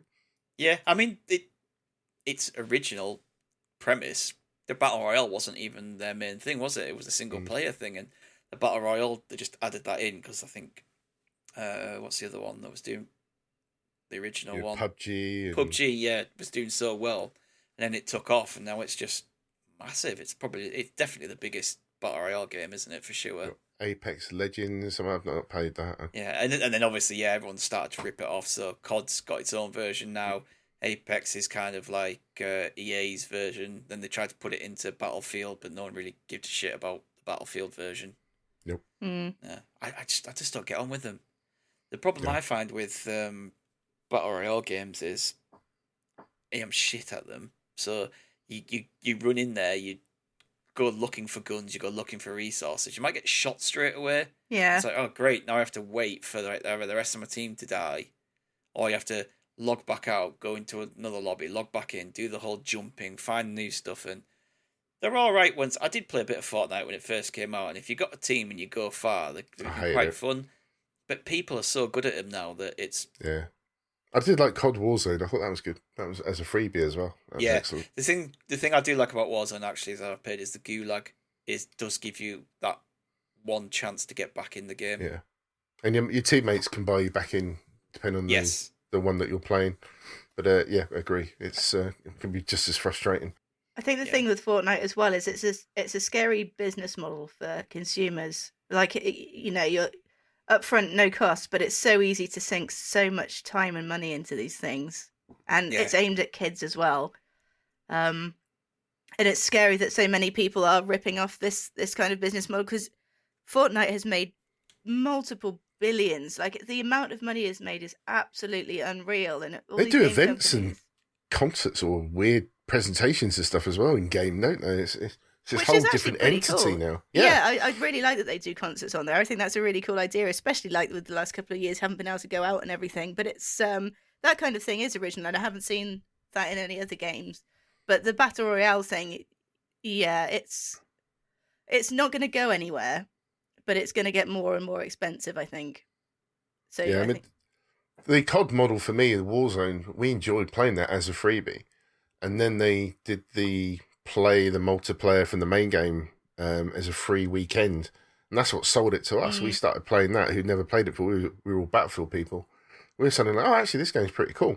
And that made us buy the main game because we wanted to continue playing the multiplayer. So that little way that they drip fed us was really clever. It worked on us. Yeah. And that's absolutely fine, a free taste, and you get to pay for it. But it's when you're paying for more and more extras that just do nothing and pay to win. No, thank you. Futile Exiles also mentioned The Departed, ripping off Infernal Affairs. Although, to be frank, he believes they've got the rights. It's like a remake, and it was good, to be fair. I'm a big fan of both. I really want to watch Infernal Affairs because everyone's always said it's better. I love The Departed, but everyone says that's better. So I really should watch the original. It's on Netflix as well. So I need to check it out. It is good. Bobby, he said his pick would be Saints Row 3 and 4. Always felt the first two games were a good alternative to GTA, and although they didn't set themselves apart massively, they were good in their own rights. When 3 was released, it was clear they decided to parody the whole genre. They refreshed the series and embraced the silly, from giant dildo weapons to the dubstep gun. And finally, superpowers in 4, where you're also the president of the USA. I'm sure others will have mentioned this game, and for good reason. This is proof that a clone can do well and even evolve into its own beloved franchise. Yeah, I mean, that's what people basically said it was originally, didn't they? Just a rip-off of GTA. But like you said, and like Bobby said, it developed into its own thing, which is a good thing. So, rip-off's not necessarily a bad thing if you manage to do something good with it. I think I saw on Twitter today as well, Kurt had commented on Sleeping Dogs being a GTA clone as well, which is really good. But then you get something like, is it Watch Dogs? Is that same kind of clone, but people don't seem to like that as much. No. This is in my honourable mentions as well. While researching this, though, I also found out about Dante's Inferno is a clone of God of War. Having never played God of War, I never saw it, but I do remember enjoying playing Dante's Inferno. Maybe someone who also experienced could chime in, which Smashers did. Smashers Clay said, yeah, it's a straight rip-off. They took all the ideas and swapped the ancient Greek setting for medieval European legend and Christian myth. It's not an awful game, but it definitely pales in comparison to the games it's ripping off. And I love God of War. I'm a big fan of those games. And I remember Dante's Inferno coming out and playing that, and you're just like, yeah, this is God of War, basically. Do you know what? I played Dante's Inferno, I didn't even notice, but now you've mentioned it. Yeah, it really is. But at the time, I didn't. Maybe it had been a while since I played God of War, I think. It's just the style of the game. Obviously, it's got its own imagery, and like he says, it does something different with the mythos. But it was definitely exactly the same kind of game, same kind of boss battles and things like that. But it wasn't as good, but it was definitely fun. Monk's Boy comes in. Oh, you mean like Oodles every time he opens his mouth on the Scorched sheep episode? Ooh, ouch. Or do you mean? I don't know what he means by that. Is he ripping off? Are you ripping off ideas, Oodles? I think Monk's Boy may have to explain himself. Yeah. Or do you mean when Infogrames took the Worm-style gameplay and created the far superior Hogs of War? I vaguely remember Hogs of War, but I was a big fan of Worms. Worms is the better game for me. Worms was amazing. I loved Worms. Yeah. We had a family friend who had it on his PC, and it was just like every time we went around his house, we just sat and played Worms. It's incredible. So, Super Natty Cat, Marvin Gaye, Let's Get It On, and Ed Sheeran's Thinking Out Loud. Sorry to get all fangirly. I used to love Ed Sheeran, and now he's just a crowd-pleasing, forget me where he comes from, A-list arsehole. Don't Just say what you think. I saw him when he wasn't famous in Newport Leisure Centre, which is all in Block Capital for some reason, and played everything using an acoustic guitar that wasn't plugged in because so few people were there. I remember, Ed. People may forget, but I remember when you played for the Newport Massive. I knew Ed before it was cool. Anyway, yeah, 100 million he was grilled for because the song is literally the same. And then she goes on to say, another couple of rip-offs in music to note are Taylor Swift's Look What You Made Me Do, stole Right Said Fred's I'm Too Sexy. Vanilla Ice Ice Baby sounds an awful lot like Queen and David Bowie's Under Pressure. Yeah. You'd be very surprised they are the same. That's sampling though, isn't it? It is, but it is almost the song, basically. Yeah. That main part of that song. Didn't he get away with it by saying he wrote the bass line that goes over the top of it? Yeah, and it's shit as well. I hate that guy so much. Stop, collaborate, and But everyone liked it. Everyone, when they first heard it, was like, oh, this is cool. I know what song I'm putting in at the end. Oh, I hate she made the point is songs get ripped all the time, and the biggest dickhead of them all is Ed Sheeran because he's pretending he's something that he ain't. Sorry for the rant, a bit unnecessary. But no, I agree. He's a dick. I don't have any problem with Ed Sheeran. I don't listen to his music, so I don't really do what he wants. He looks like a muppet. He does. Apart from when he was in Game of Thrones, that was shit. Yes, very unnecessary. Yes. Nacho Man, thank you for being the first person that emailed our website with the feedback. Hey. Yes. More people. If you go to the website, you can just use the form on there. Absolutely. He came in with Deadpool. Deadpool started off as a Marvel Comics answer to DC's Deathstroke, with similar professions, costumes, choice of weapons, and even names. Slade Wilson versus Wade Wilson. I like that. It's always a bit like The Asylum, isn't it? Yeah. However, Deadpool has grown into a much more interesting, successful, and beloved character. That's happened a lot, though, hasn't it? Haven't Marvel ripped off a lot of DC characters? You even look at something, I don't know who was first, but there's a group of heroes for DC called Doom Patrol. Yeah. And they're basically the X-Men, with even like their main leader in this kind of wheelchair floaty thing. It's almost like they're all the same. So, Apocalypse is meant to be like just dark side as well, isn't it? Yeah. Really. I think you could always look back in the history and work out who was actually first with what type of character, but some obviously stick with others. Yeah, it's not wrong about like Deathstroke and Deadpool looking the same. Like the new trailer for, I want to say Gotham Knights has Deathstroke in it. Or is it the Suicide Squad one? One of them has Deathstroke in it, and my first instinct was Deadpool. I was like, obviously not, and then I was like, oh no, it can't be Deadpool because obviously it's DC. But they just look the same, and the name is just. Has anyone seen Teen Titans Go to the Movies? No. Oh, you should watch it. It's so funny. It's so great. But when Slade Wilson is the bad guy in it, and they're always just like, oh, that's a good name, like Slade. It just rolls off the tongue. Slade. That's a great film to watch with your kids, honestly. It's got some great songs in it and some really good humour for adults. I was just thinking Deadpool kind of likes to break the fourth wall as well. I'm surprised he hasn't appeared in a DC movie just to fuck with the... So, some guy called... I can't pronounce his name. Is it Oodles? Never heard of him. Never heard of him. Must be He's new. written in it. Yeah, he says, "Hey up, friends. Wow, Stiggy's doing a great job hosting this week. Just incredible. Cheers, Oodles. My copycat pick has to be Fortnite. Not for me personally enjoying the game, but for the hours and hours of peace and lack of responsibility it's given me as a father, due to its very existence, cannot be overlooked in the slightest. The game copies anything popular at the time. Yes, there's even a Squid Game mode, and doesn't do or need to do any work in hiding its direct, quotes, influence. The brass balls on Epic to do this is quite inspiring, and the juggernaut that is Fortnite will live on in perpetuity like the games of our use to us for the next few generations. Love and miss you all, Oodles. Why does he miss us? Yeah. Who's this guy? Have we met? Maybe he's just a long-term listener. Thanks, Oodles.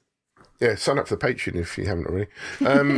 So Ray comes in with an email saying, licensing games is not a tag that can bring confidence. After all, it is natural that developers wouldn't pour their heart out for properties they have neither creative control nor the right to profit from. As such, Westwood Studio was plotting to rip off their own creation when making the classic Dune. With the hair-pullingly complicated copyright structure of Dune, it was a right move to build their own IP before movie or book right holders having second thoughts about the game series. Hence, Command and Conquer, the first of its series, and Hence, Command and Conquer, the first of its series, and I can't even say that word. Predecessor, thank you, of countless RTS games was born. Looking at the hardship of the Dune film adaptation experience, I'm grateful this rip-off happened. And I'm sorry I butchered your email. I didn't realise that the same people made Command and Conquer made Dune. I just realised that they were the same kind of game. I've not played Dune. I played Command and Conquer. A wonderful rip-off then, because Command and Conquer's brilliant. Yeah, that's a good point. Ripping off your own idea. Maybe Age of Empires you could count as a bit of a rip-off of Command and Conquer. That's very similar, things to it, like building bases, like collecting resources and making your armies up of like foot soldiers or tanks or cavalry in Age of Empires things. So that's probably another good like copycat like rip-off that worked out for the best in the end. Yeah, I mean, if you think of how those games kind of started with something as basic as like Populous or Sim City, and then they just developed into this whole new different type of game that has covered everything now. A roller coaster tycoon, all that kind of thing. Yeah, that's a good one, actually. I didn't think of that. There's the company that was making Roller Coaster Tycoon, they went off and did their own thing as well, didn't they? And it's called like Roller Coaster World or something. Apparently it's much better than the new Roller Coaster Tycoon game. So they've sort of ripped themselves off a little bit there as well as a separate company. Because I guess as long as it's different enough, they can get away with it, can't they, in games? I don't think it was, though. That's the thing. I think it was basically the same. So another new listener, Street Beat Punk, whoever he is, he's written in, "Hi-oh, the dream team of monomolecular esterases. Just makes it hard on purpose, doesn't he? I know. I'd like to hear him say those words. You're not going to do that now. Ripping off successful franchises is a time-honoured tradition in the fields of video games. Busby's Law, they call it. My first experience of this was after those enablers at Sega decided to make their own version of Double Dragon. Streets of Rage, they called it. Instead of taking control of Bimmy and Jimmy on a quest to rescue your shared significant other, using your greatest weapons, fists and feet, Street of Rage made you cops that beat up punks. Fuck that. This blatant rip-off lacked the polish and technique of Double Dragon. The visuals and sound were a step up, but not a big enough step to excuse the inferior gameplay. I bring these two franchises up as there was a lot of tribal battling going on between the two games. Sega fanboys and Nintendo fanboys carried these games into the trenches during the glorious, radical era of console wars. But it was a moot point. Double Dragon released first and it played better. Streets of Rage was more style than substance. A pathetic rip-off that failed to meet the challenge set by the originator. Well, Streets of Rage 2 rolled along with the highly polished tip of a nuclear missile, and Sega was ready to drop the... No, I need a different analogy. Sega are Japanese, bad punk. Streets of Rage 2 was the Wonderwaff unleashed onto the gaming market. The music alone was better than Double Dragon. They'd smoothed out the gameplay, the fighting was smooth and easy to learn, yet difficult to master. It looked the fucking business too. Fleshed out sprites with fluid animation, the complete package. Super Double Dragon came out afterwards and kind of limply churned its flaccid member into the dust of a genre it helped define. The student had become the master. Some of Double Dragon's later entries would attempt to siphon some of the mechanics from Streets of Rage, but simply couldn't recapture the magic. Ultimately, it didn't matter, as beat-em-ups all died in the 3D polygon plague that followed in the late 90s. Awesome era of console wars. Lots of love, cracking skulls, and eating meat off the street beat punk. Excellent. Wow. Good email. It was. I used to love Streets of Rage, even the first one. I was the Double Dragon man, you see. I did have Double Dragon, but it was Streets of Rage for me. Picking up the old pipes and whacking people around the head with it. I remember I used to play. I was probably pretty young, I think, when I was playing it. When my best friend was a boy, and we used to always play the same characters, and just it would end up the violence would come from the screen to us. We just end up absolutely beating the absolute crap out of each other. I think it was really hard to not play Double Dragon and then beat up the person you were playing with because you could at any time, and that was more the fun of trying to get through the game, but whacking in another 10p or 20p or whatever it cost back then. And yeah, I completed it in the arcade, and I was actually absolutely blown away when you got the fight at the end. I mean, I'm going to spoil this game, but when you get to the very end to get the girl, you have to fight each other as brothers to win the prize of the girl. Yeah. But yeah, that was a nice little twist at the end. But yeah, I loved that game. It was great. But yeah, the sequels were shite. So moving on, we got John Cheetham. Hello, loves. Inception takes its dream travelling concept from the brilliant detective anime Paprika by the late great Satoshi Kon. Paprika, this is now a sales pitch for Paprika, by the way. I've never said Paprika more in any other sentence in my life. It's a short, wonderful adventure that finds time to wax lyrical about a love of cinema, with a soundtrack I listen to regularly and a final scene that may snap your heart like a twig. Honestly, I don't think Inception can compare, even if I would say it does bring enough of its own style to the table to justify its existence. Cheers. So I have not seen this. I have seen both, and I need to rewatch Paprika because I didn't think it was that good, and I love Inception. I think Inception is better. However, I could be wrong because I was very tired and feel like I was kind of in and out of the film. You know, when you're drowsing a little bit, then you have to rewind it a bit and then you watch it. So I did watch the whole film, but it was in a bit of a state of drowsiness. So I'm willing to accept that it might be a really good film, but at the time I didn't particularly like it, so I do need to rewatch it. But from what I did watch, I didn't particularly get on with it. How old is Paprika? I don't recall hearing of this. It's mid-2000s, I think. 2006. Yeah, I'm willing to admit if I'm wrong and give it another go, but yeah. Yeah, I might check that out. I just remember it being really super weird. Well, Inception's not exactly easy on the head sometimes. No, but like, just really out there weird. So. So then Nimrod Hicks writes in, "Dear marvellous entities." Now that's nice. Yeah, see? That's a good Keeping start. up the nice intros. Keep it up. My entry for Copycats is the classic Hanna-Barbera cartoon Top Cat, which was based on the wonderful Phil Silver's show, where he plays the wisecracking, caper-driven Sergeant Bilko, which I remember both. Top Cat is an almost direct copy of Bilko, even including one of the actors from the original show voicing his copycat character. Incidentally, Top Cat is also where we get the slang for police as Dibble, as the long-suffering Officer Dibble is the show's antagonist. Love to all, Nimrod Hicks. Didn't realise it was a rip-off. No, I love Top Cat. Yeah, I remember both shows, so I can understand that now. I can see the similarities. I'd never put the two together. I can't remember. Did I ever mention about the Phantom of the Opera story? Did I ever tell you guys this? No. No, I don't think so. When I was running a pub, the cleaner that came to do the pub every morning, a very nice guy, told me he went to see Phantom of the Opera with his wife in London. And during the scene where the Phantom has I've forgotten her name, of the character, is on the boat and they're sailing down that sort of river and he's singing away, his phone went off and his ringtone was Top Cat. And everyone around him was staring, looking at this guy, and he was fiddling around his pocket trying to turn it off, and all you can hear is Top Cat. Oh my god!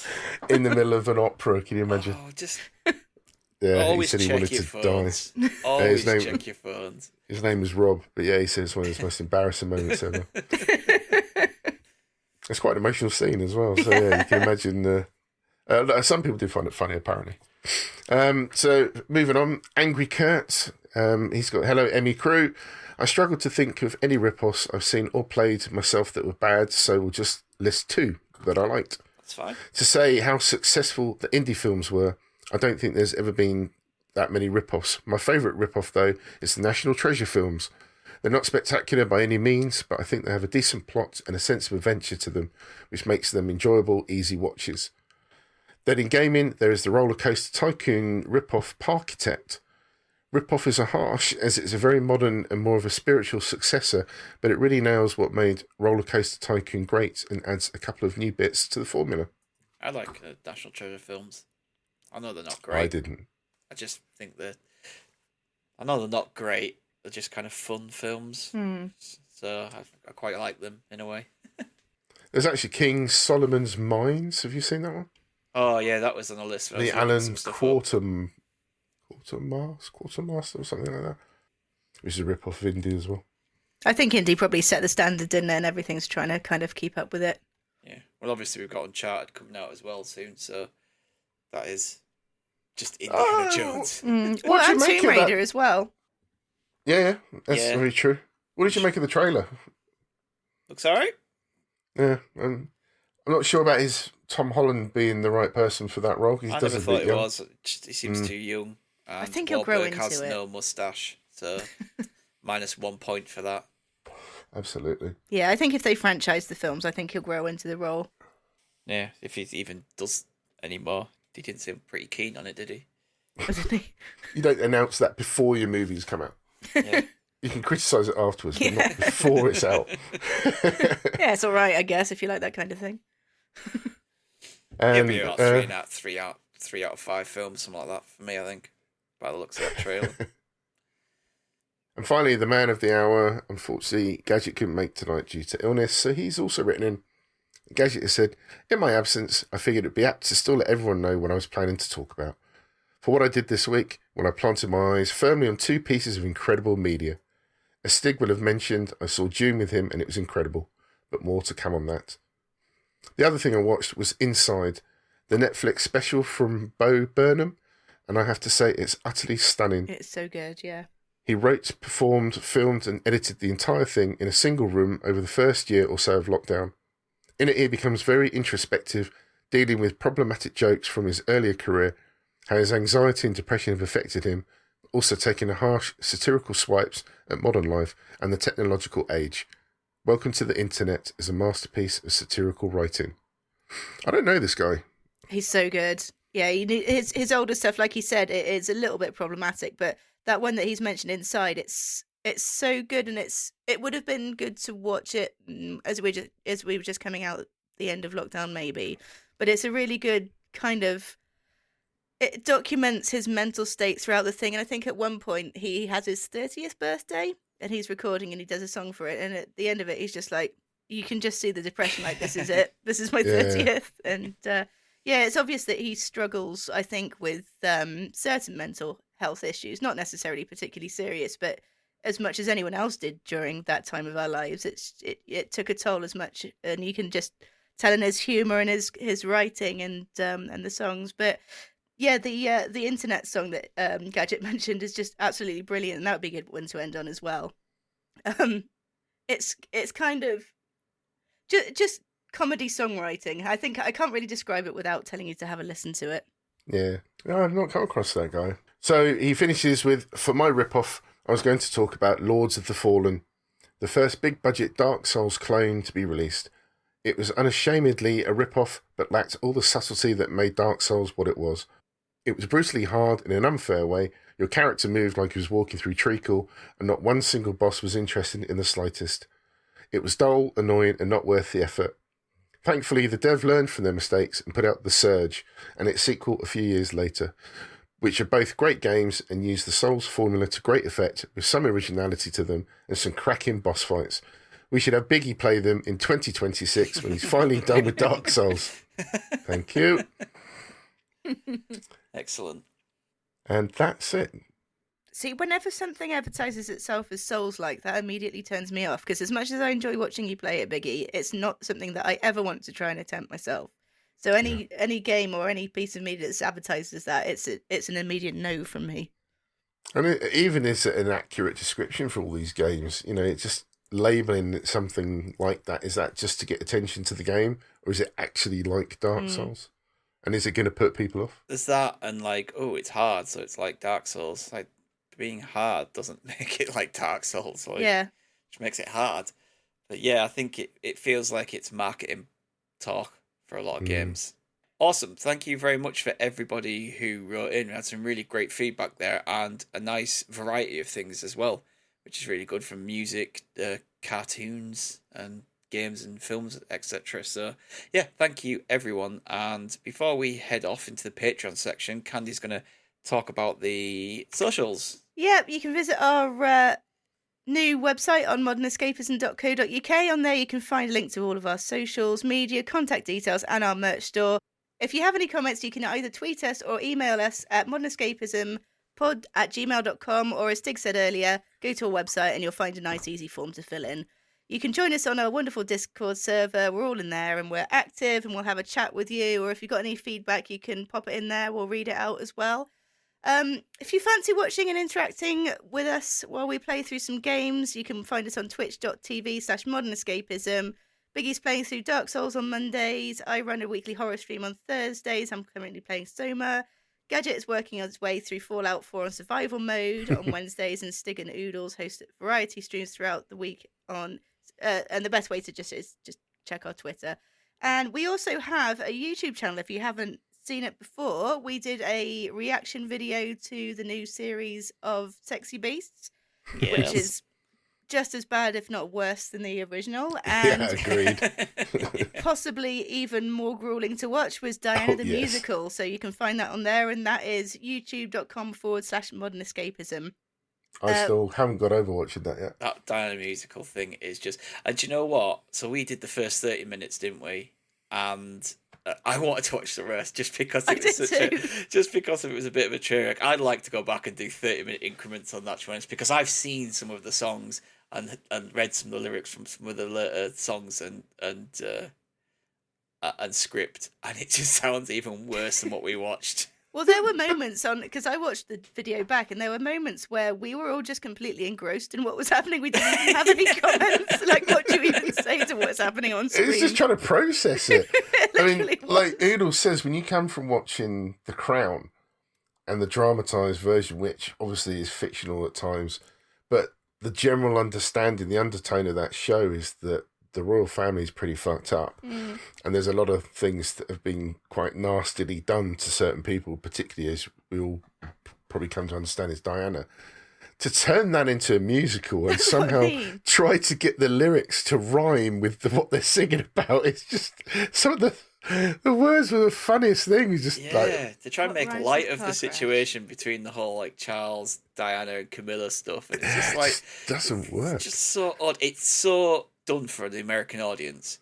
Yeah. Like, all British people watching this, even royalists, would be watching this going, what the fuck is this? Whereas I could just see some Americans that are like well into the royals being like, this is amazing. Like, and thinking it's fact that we all sing. Well, I do.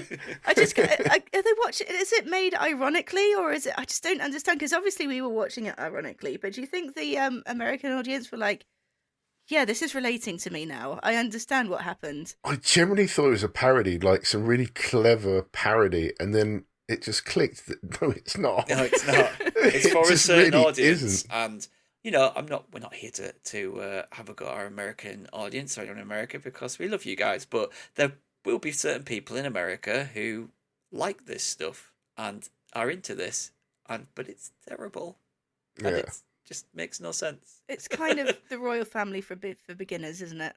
Yes. So start with this and then move on to the Crown. See how you get on. Royals for dummies. And we also have our Patreon, which is patreon.com/modernescapism. As we've already said, we've got 3 tiers: £5 for Modern Escapees, £5 for Scorched, or £7.50 for the Biggie bundle, which gets you both. if you have enjoyed our podcast this evening, and I think it's particularly excellent with just the three of us, I'm just not being biased, but Oh, yeah. Should be the we're just new better. format going forward. Yeah, please give us a 5-star review on any way you can review podcasts. It really helps us get seen and heard, and we really, really appreciate. We read everything, so if you got any feedback for us, any suggestions or anything, leave us a 5-star and we'll read it. Or give us a 3-star, because then we know it's about us. No, No, 5-star. 5 stars only. only. We're a real podcast, though, because we've got a 1-star review. Exactly. You're not a real Yeah. podcast until Yeah. you get that 1-star review.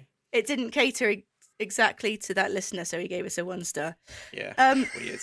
Next week is our Halloween show, and we've got a nice, easy subject for you next week. The subject is just your favourite scary media, whether it's the most scary or the most fun to watch or whatever tickles your scary fancy. Yeah.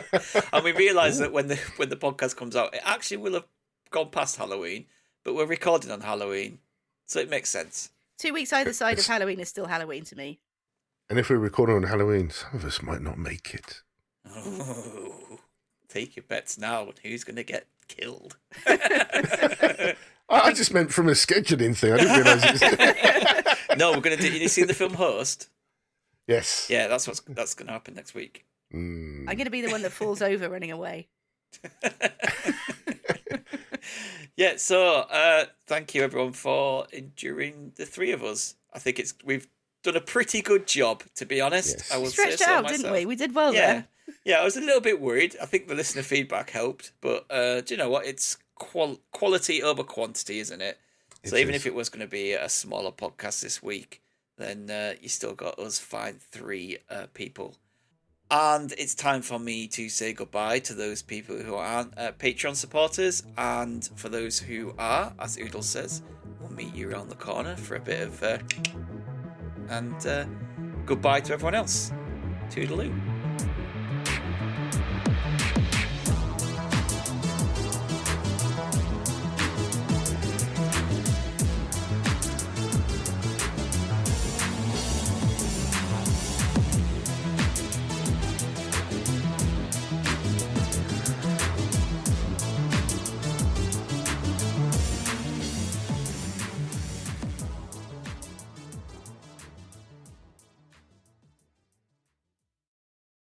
I love you, Stick. I always have. I want to have your babies. I love you, Stick. You're very sexy, man. I want to ruffle my fingers through your hair.